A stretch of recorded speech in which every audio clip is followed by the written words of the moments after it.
Welcome to the 7th of this series of 12 lessons on the Son of Promise and the Master Manipulator, looking at the lives of Isaac and Jacob from Genesis chapters 25 to 38. Before we get into the chapter we'll look at in this lesson, let's begin with a review. The last two chapters we've looked at, chapter 29 and chapter 30, have detailed Jacob's life in Haran. He met Rachel at a well and agreed to work for Laban for 7 years to marry her, Laban, of course, being Rachel's father. After working for 7 years to be able to marry Rachel, on the wedding night, Laban deceived Jacob by substituting his older daughter, Leah, for Rachel. Although obviously Jacob was upset the next morning, Laban agreed Jacob could have Rachel after fulfilling his week with Leah, but there was a price. Jacob agreed to work another 7 years to pay for his second wife. God saw that Leah was unloved and enabled her to bear 4 sons for Jacob: Reuben, Simeon, Levi, and Judah. Rachel, though, was unable to have children, so she gave her maid Bilhah to Jacob as a servant wife, a concubine, we might say.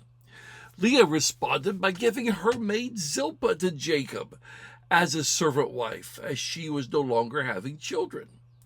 Between them, the 2 servant wives, they had 4 more sons: Dan, Naphtali, Gad, and Asher.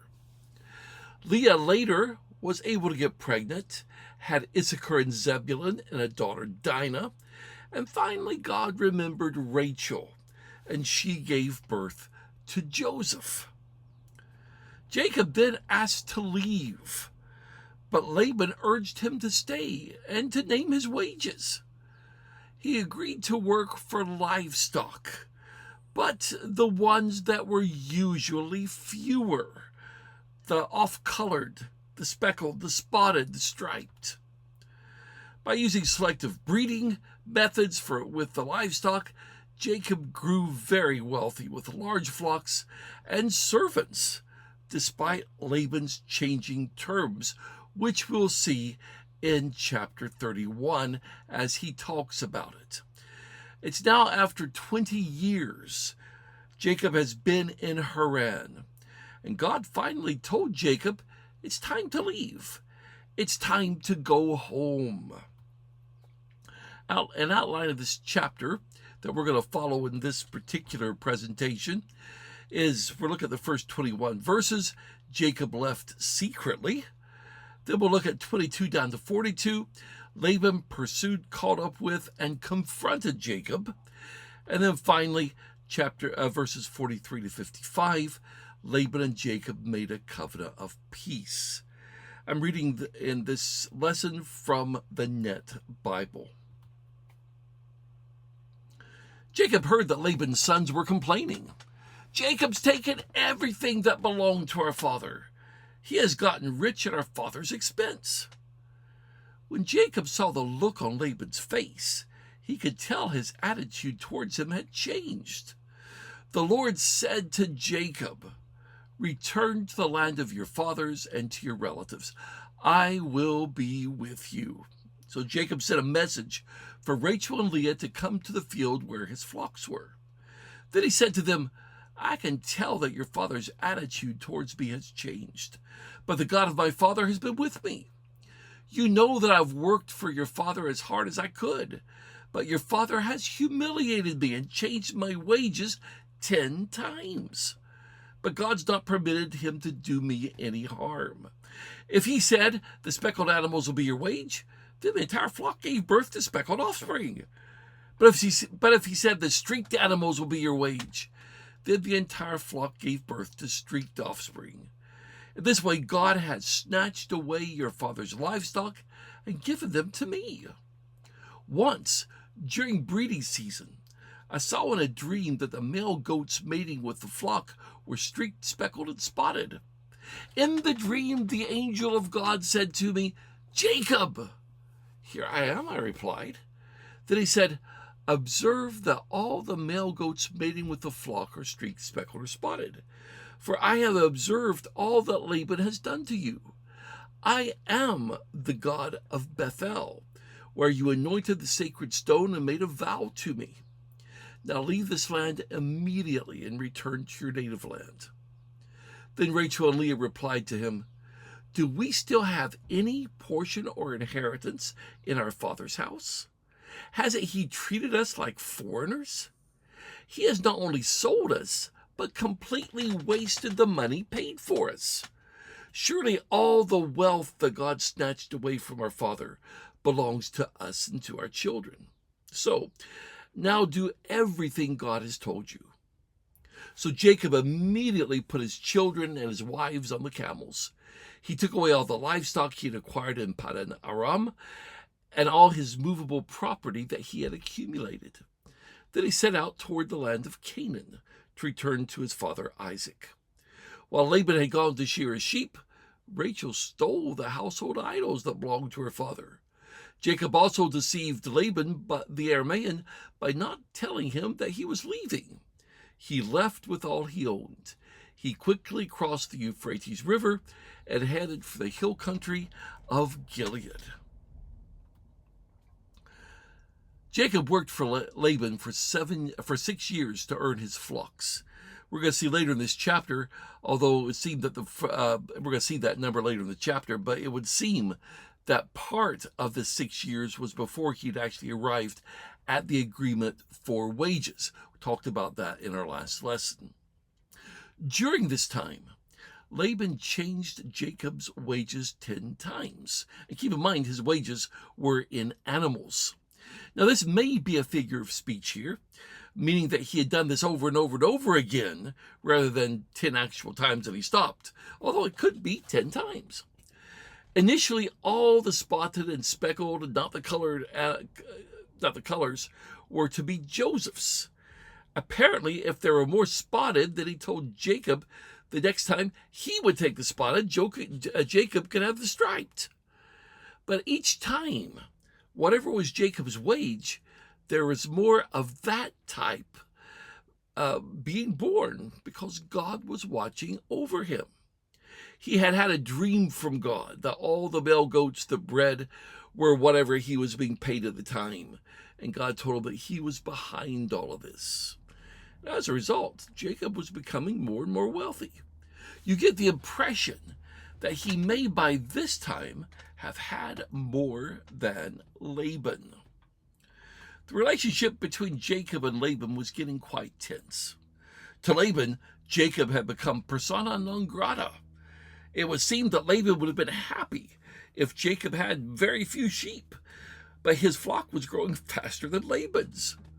Laban's sons accused Jacob of stealing from Laban.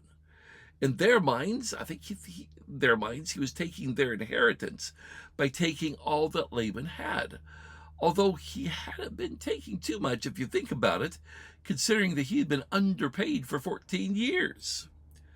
We see from this that Laban had more children, by the way, than just the 2 daughters. There also being a plurality of sons. Jacob decided it was finally time to leave. He summoned his 2 wives to join him in the field, probably sending a message to them with a servant. Bill Grasham comments on this. He says he didn't summon the 2 concubine wives or any of the male or female servants whom he had acquired to be part of this family meeting. He evidently thought that absolute secrecy was necessary, and he believed that Rachel and Leah would side with him against their father. Knowing how sneaky Laban was, he may even have heard that someone in his entourage might be acting as a spy for his uncle. Both wives agreed that it was time to go. By the way, this is one of the few times that Leah and Rachel agreed on anything. They said they were not being treated as family, but as outsiders. God had appeared to Jacob, told him to return to Canaan, also informed him that he had been blessing him. If Jacob's wages were to be the spotted, God caused there to be many spotted. If the wages were to be the stripe, then God caused there to be more striped. Jacob mentioned in a dream in which in which the male goats who were mating were speckled, spotted, or mottled. It was the angel of the Lord who had appeared to him, whom Yahweh sometimes revealed himself. Notice that this angel of the Lord says, "I am the God of Bethel." So this seems to be that character that shows up periodically throughout the Old Testament. We may look a bit more at the angel of the Lord in our next lesson. But angel said, "I am the God of Bethel, where you anointed the sacred stone and made a vow to me. Now leave this land immediately and return to your native land." See, you see, God had remained true to the promise he had made at Bethel, that he would take care of Jacob and watch over him. Now, Jacob had also made a vow to God. God was going to take him back to the land so he could fulfill his vow. God had been watching over him in the dealings with Laban, and now Jacob was quite wealthy. Leah and Rachel mentioned that in their mind they had been sold by their father, and Laban had used up all the money he had received. Normally, part of the bride price was given to the bride to provide their future well-being and security. Even though Jacob paid for his wives with labor, nothing had been given to the daughters, even though Laban had been greatly enriched by Jacob's service. Jacob packed up and left without telling Laban goodbye. He may have remembered the last time when he asked to leave and was not permitted to do so. The problem with all of this leaving in secret may have been that he would be then breaking a legal obligation that he had with Laban due to Laban being the patriarch. I mention that because we actually have records of that time period mentioning that there were obligations to the head of the family, to the patriarch. So that may be some of what's going on here as well. But he took all that he had while Laban was gone to shear his sheep. He appeared to be about 3 days' journey from them. And Jacob up and left. Bill Grasham wrote, "At first glance, it seemed strange that neither Laban nor his sons missed Jacob and his flocks at the sheep shearing."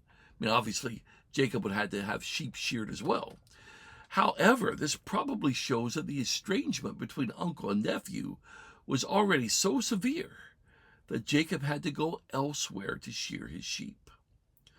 Just as Laban had deceived Jacob so many times during the past 20 years, Jacob now deceived Laban. But before they left, Rachel stole her father's household gods. Hebrew word here is teraphim. We can see from this that Laban and his family still retained some idolatry, even though they knew something about Yahweh as well.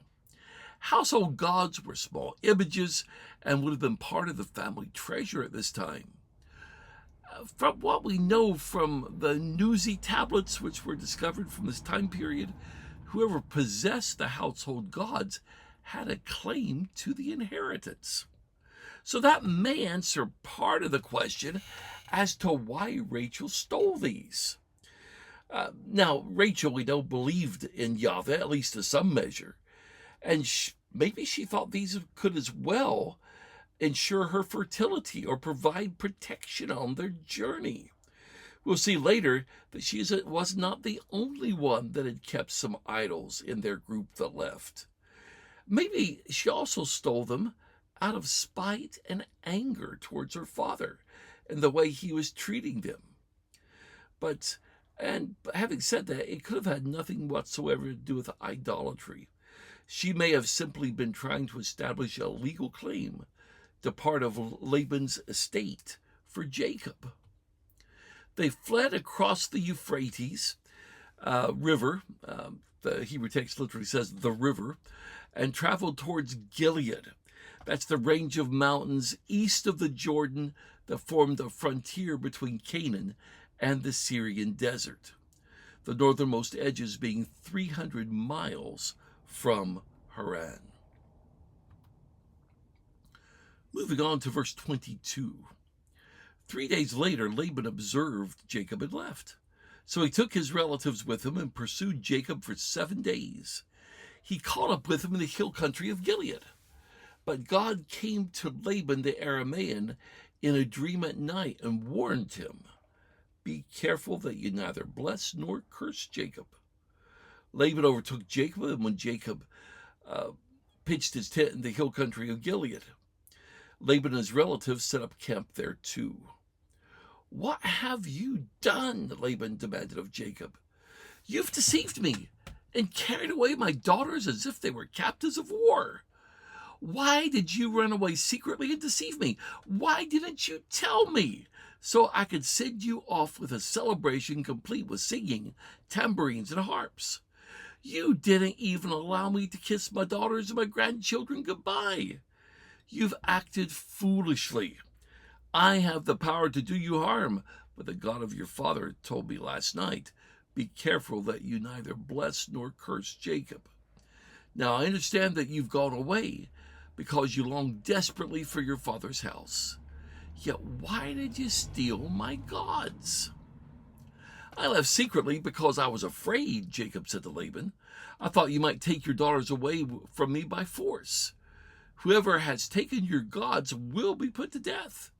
In the presence of our relatives, identify whatever's yours and take it." Now Jacob did not know that Rachel had stolen them.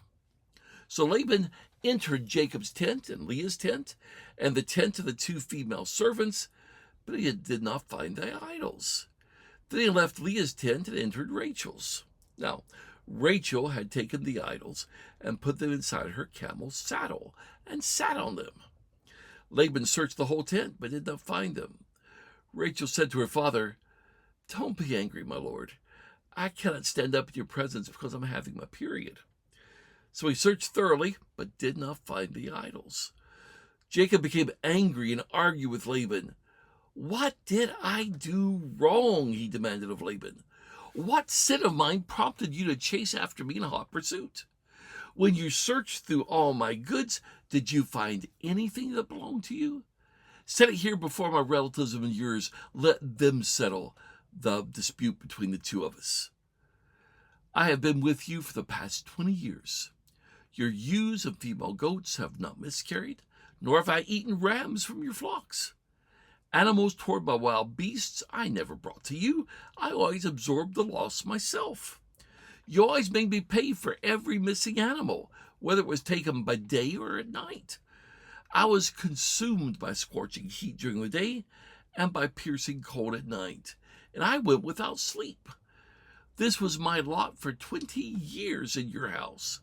I worked like a slave for you, 14 years for your 2 daughters and 6 years for your flocks. But you changed my wages 10 times. If the God of my father, the God of Abraham, the one whom Isaac fears, had not been with me, you would certainly have sent me away empty-handed. But God saw how I was oppressed and how hard I worked, and he rebuked you last night." 3 days after they had gone, Laban finally received word that they had left. The sheep shearing time was not only a time of work during the day, it was also a time of festivity during the evenings. Once he received the word, he immediately took off in pursuit after Jacob, and for 7 days followed them. He would be able to travel much faster than Jacob, by the way, because Jacob is driving his flocks as well and has children that he's moving as well. Peter Williams, in his commentary from Eden to Egypt, wrote, "The distance from Paddan Aram to Gilead was 300 miles. And Laban must have pushed his party really hard to have completed the journey in 7 days. It shows his state of mind. He was in no mood to be trifled with. It is clear he was determined either to get back the livestock which he believed Jacob had stolen from him by trickery, or else to persuade him by some means to change his plans and return to Paddan Aram and continue in his service. After all, he had prospered greatly during the time Jacob had been with him, and he had no wish to lose his services. So when Laban began to get close to catching up with Jacob, God appeared to him in a dream, not to speak to Jacob either good or bad. The idea seems to be that Laban was not to try and stop Jacob leaving, that would be speaking bad, nor was he to try and get him to return to Haran, speaking good with promises to entice him to return.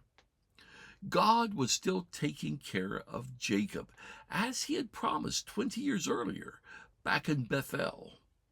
The distance from Haran to Gilead, as has been stated, about 300 miles, could be as much as 350 miles. For Jacob and his caravan to have covered that in 10 days was very good going. That'd be 30 to 35 miles a day. And it was even better for Laban to do it in 7. He was traveling 42 to 50 miles per day.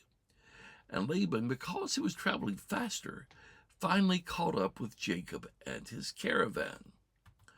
Bill Gresham wrote, both companies were east of the Jordan River, and the description given here refers to 2 mountain heights in the same general area, such as Mizpah and Mount Gilead, where the opposing groups could see each other. Laban proceeded to upbraid Jacob for cheating him and running off with his daughters. He didn't even get to say goodbye. And why did he leave secretly? If he had but told him, he could have thrown a going-away party. Do you remember what happened the last time Jacob suggested to leave?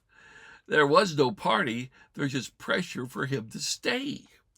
I think Jacob knew that. Bill Gresham writes, those who knew Laban were surely aware that he would never have allowed Jacob to return to Canaan with his daughters and grandchildren. He had done everything possible to keep them from leaving.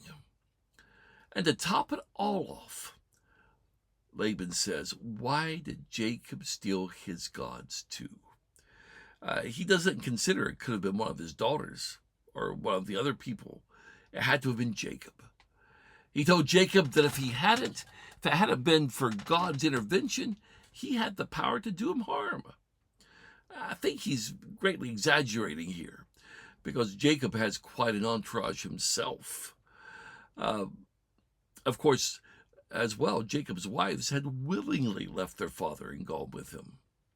His expressions of great love for his daughters and grandchildren seem to be a little forced when you remember how Leah and Rachel described the way Laban had treated them as strangers. Jacob then explained his actions. He was afraid that Laban would try to forcibly stop him from leaving with his family. That's very much in character with what we've previously seen from Laban. So Jacob had a real fear here. Add to this the growing resentment to the rest of Laban's family. In the rest of Laban's family. This meant he might lose all that he had. Now, Jacob didn't realize that Rachel had stolen the gods, so he told Laban that if he found anything of his that had been stolen, take it back. If he found the gods, the one who had them would not live. By the way, that was very much in keeping with the laws of Hammurabi, which were around at this time, that the theft of temple gods was a capital crime. Possibly this upbraiding by Laban towards Jacob was more to impress those with him than any real possibility of harming Jacob, because he had left without saying goodbye. He appeared to be more concerned with the loss of his household gods than that Jacob had left with his daughters and grandchildren. Laban proceeded to search the tents and the camps for the gods, but did not find them. Now, we are told Rachel had them in the camel's saddle and was sitting on them. When Laban searched her tent, she apologized for not getting up. It was her time of the month. Now, whether she's being truthful or not, we cannot tell, although it does seem rather convenient, doesn't it? Having said that, Henry Morris suggested that she was being truthful as Jacob would have suspected that she was concealing something if this had not been the case. Anyway, Laban does not search the saddle she was sitting on, and as a consequence, he did not find his gods. Bill Gresham wrote, "In this action, Rachel showed the ultimate disrespect for her father. He had lost all credibility in her eyes, and she was paying him back for deceiving her husband, disrupting her wedding plans, and causing the years of frustrated competition with Leah over who could produce the most children for Jacob." Now it was Jacob's turn to be angry. Where were the idols? Obviously, he was innocent.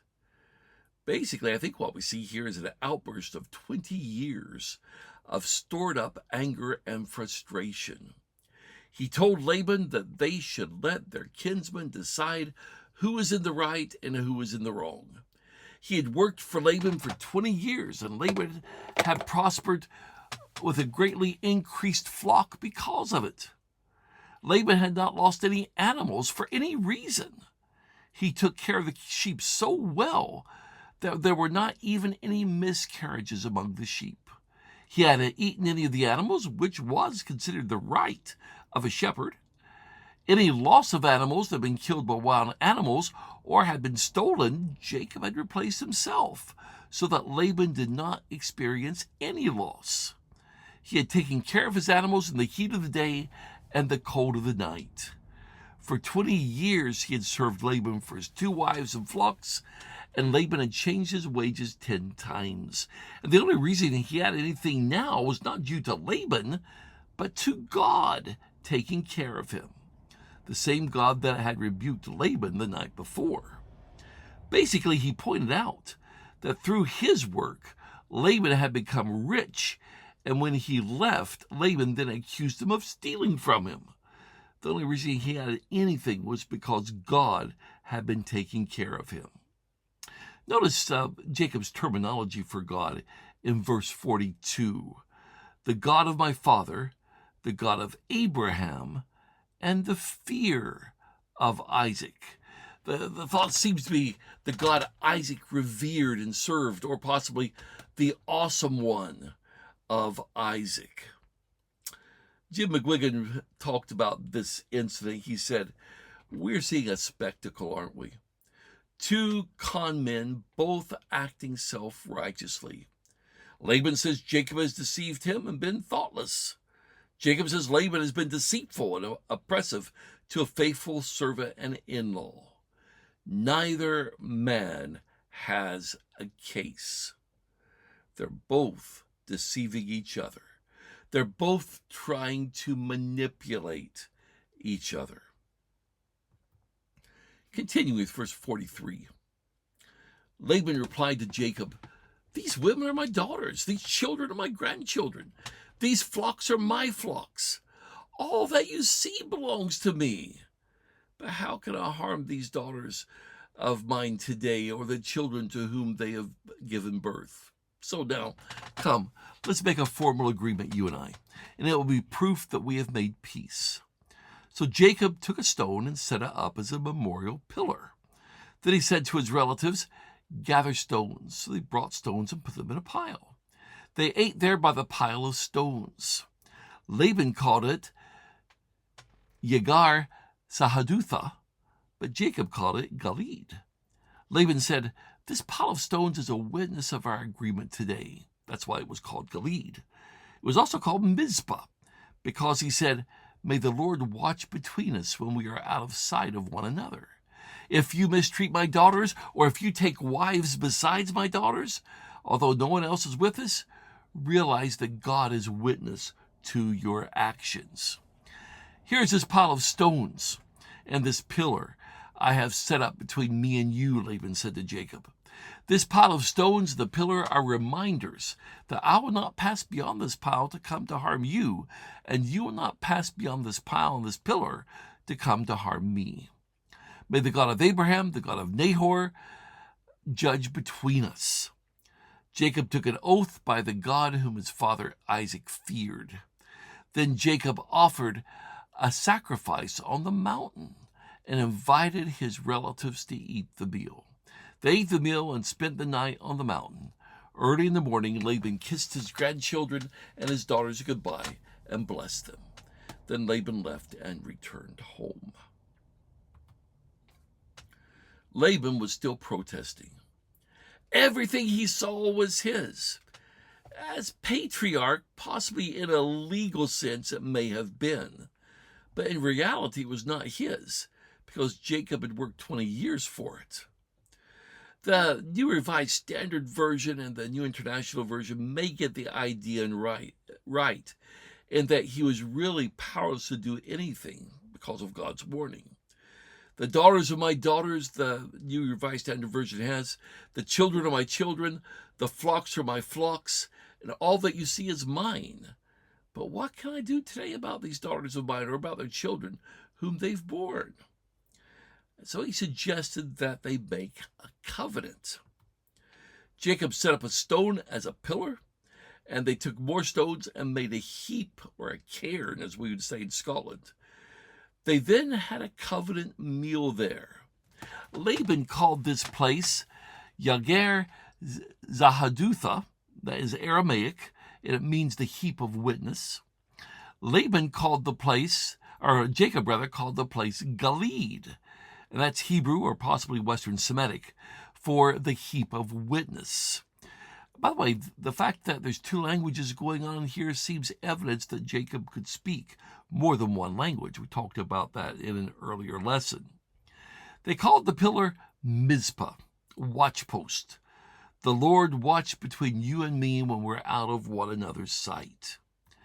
Now, Bible Study Notes tells us that the name Mizpah, which means watchpost, sounds like the verb translated may he watch, Yitzhak.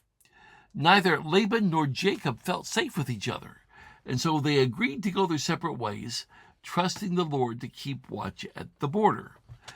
Jacob did not need this treaty, but Laban, perhaps because he had lost his household gods, felt he did. Laban reminded Jacob that if he had mistreated his daughters or took other wives, even if no one saw him, God would know. This ended up to be a far happier ending to Jacob's 20 years of living in Paddan Aram than just simply sneaking away, although this is more of a non-aggression pact than a covenant of peace. This heap of stones and pillar became a boundary line between Laban and Jacob. Neither would cross over that line to harm the other. Mizpah, as watchpost, appears to be well named. Both agreed to this, both swore to keep it. Campbell Morgan said about this that it was really a sad spectacle of two men calling on God not to ratify their comradeship, but to watch over them on behalf of each other in order that neither may wrong the other. Jacob offered a sacrifice there, and they ate bread together, probably signifying that they all agreed to the conditions of the covenant. And there seems to be an implication as well that what Jacob had was now his. Jim McGuigan said, with scowling faces, they set up a heap of stones and a pillar to witness to their enmity against each other.